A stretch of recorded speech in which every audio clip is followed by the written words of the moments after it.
Hello there, YTPC. Welcome back to Perkins Pipes. We've got the Georg Jensen bent Dublin back out. The estate pipe that I was given and restored. There's a reason I wanted to smoke one of my Danish pipes today, and we'll see what that is here in just a moment. So let's get this guy lit and let's get to talking.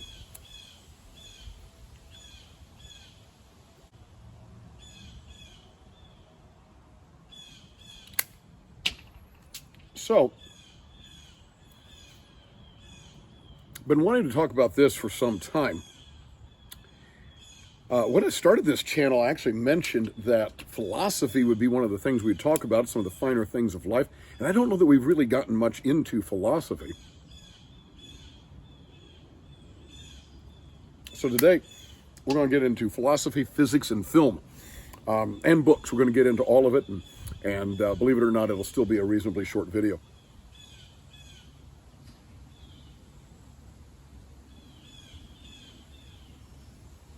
The reason I wanted to smoke one of my Danish pipes was that the great physicist and one of the fathers of quantum mechanics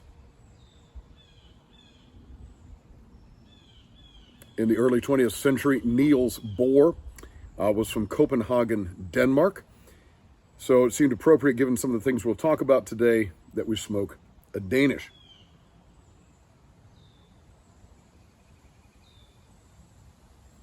Now, this is 2024, so I need to take you back 30 years, hard to believe it's 30 years, to 1994.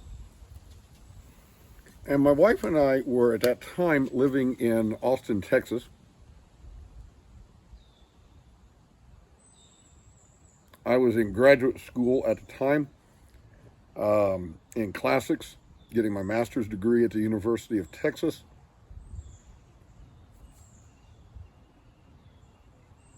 And it was one of those deals where we'd gone out one night to the local shopping mall,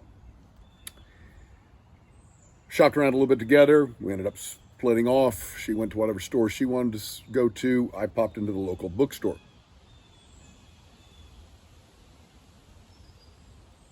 When she came to get me, I said, I've got to buy this book. And it was this book right here, Hyperspace. Subtitle, A Scientific Odyssey Through Parallel Universes, Time Warps, and the 10th Dimension by Michio Kaku. Now, at the time, Kaku was professor of theoretical physics at CUNY, City College, City University, CCNY, City College of New York. I think he's elsewhere now. I'd have to look that up.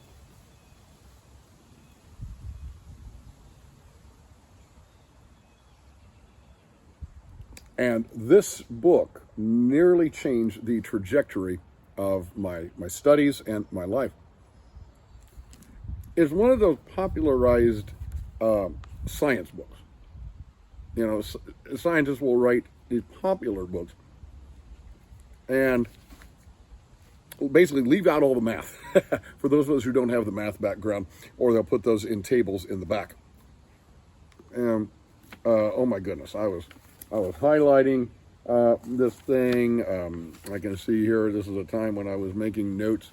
I see a number 3 on the side here, which meant this was back in my days when I was making notes like that, and then I would have a separate notebook, and so note number 3, and I'd have whatever note I was wanting to make there.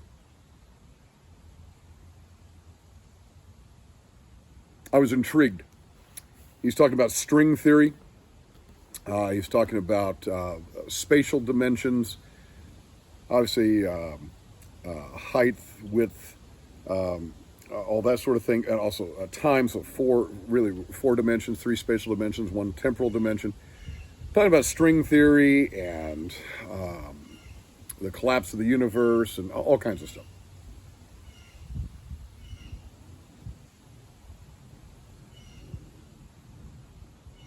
And why that was so interesting to me was that in the ancient world, this was all philosophy. Right? If you go back and you look at, especially take Aristotle, whether it's mathematics, music, history, ethics, botany, other aspects of science, or what we would typically call philosophy today. All of that fell under the heading of philosophy.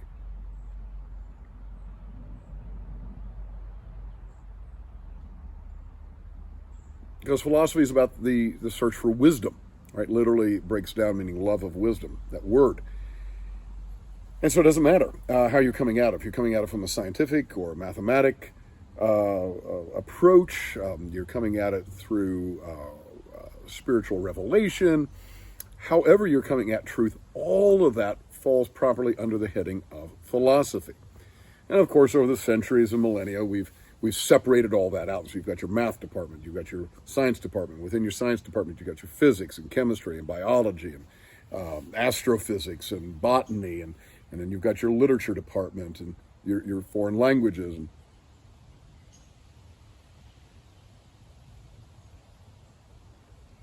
over time, like I say, we divide all that out. But at one time, that was all one thing. So to me, this piqued my interest. And it's always piqued my interest, all aspects of knowledge. There's a Roman playwright that I talk about often, a fellow named Terence, Publius Terentius Afer,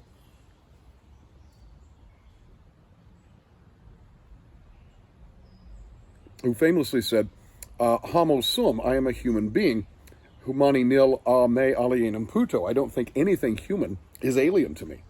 So yeah, my particular field is classical studies. I love poetry and grammar and all that kind of jazz. But I'm also interested in politics and physics and art and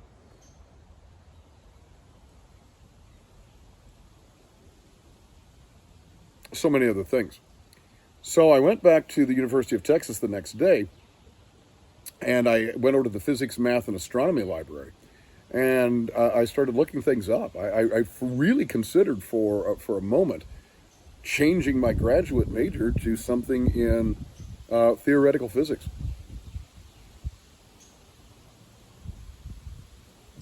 That was short-lived as I began to realize the practical sense there. I didn't have the mathematical background really to do that. And somewhere in here, he mentioned a fellow at, I want to say it was Caltech, named Kip Thorne,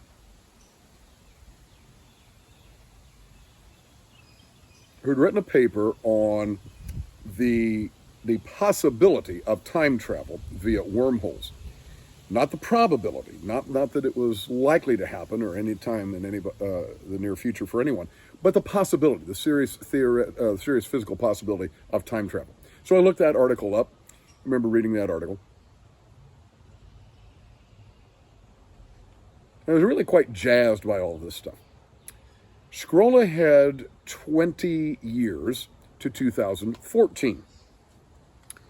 And out comes this extraordinary movie called Interstellar. And I'll just say right now, if you haven't seen Interstellar, you've got to see it.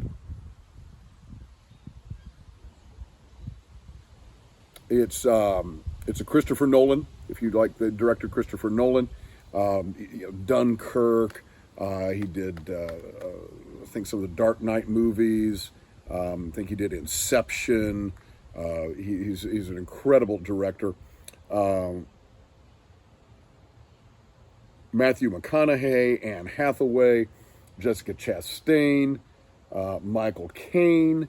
You've got John Lithgow in it, and music by Hans Zimmer.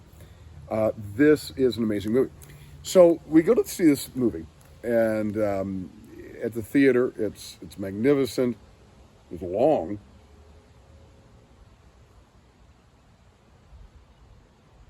168 minutes. And it deals with, I'm not going to get into the whole plot of it here, but it deals with, it does deal with multiple dimensions, multiple spatial dimensions.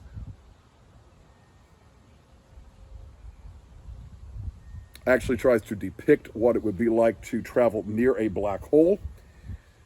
Not so close that you cross into the black hole. Well, I just won't say anything more about that. You need to see the movie. But at any rate, what happens when you pass near it? Obviously, the effect on time, your perception of time.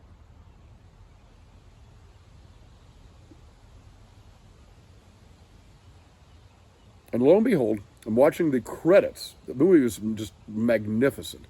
And the film ends and people are leaving the theater, and I wanted to stay and watch the credits.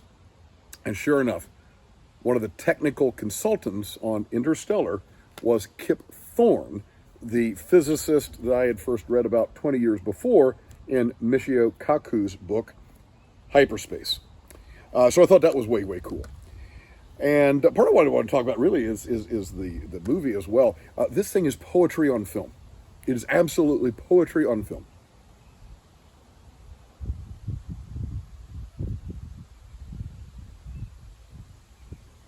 The depictions of space, the incredible music by Hans Zimmer.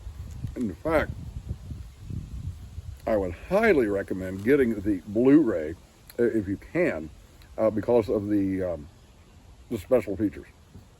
And let's see here. There's blah blah blah. I'm trying to see over here.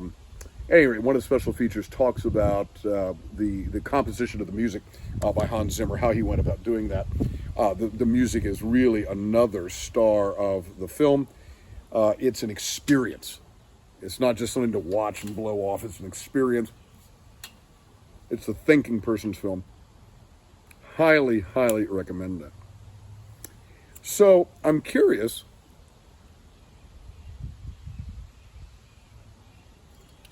What you think about? First of all, do you know this movie? Do you know Interstellar? Have any thoughts on that? Have you ever run across Michio Kaku or his book Hyperspace? And I'm curious what you think about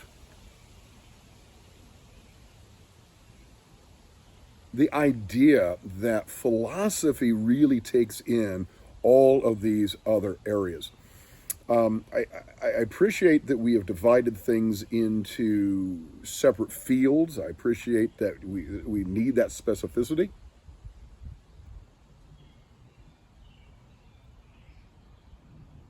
We do need somebody working just on atoms. And we need somebody working just on economics. And some people working just on history. We do need that. We need that level of depth. But there was something to be said for an earlier time where we realized that all knowledge was part of kind of one general pursuit of the true, the good, and the beautiful. So to me, this is philosophical physics, if you will. You like that kind of thing? You like talking about physics and science? You like talking about philosophy? Share your thoughts here. We'd love to have you do that. As always, hit us up with a subscription. If you don't subscribe already, we'd love to have you do that. And we also invite you to email me. My email address is in the description here on YouTube if you'd like to be on an episode of Briarside Chat, where we can chat by Zoom with our pipes and enjoy some of the finer things of life.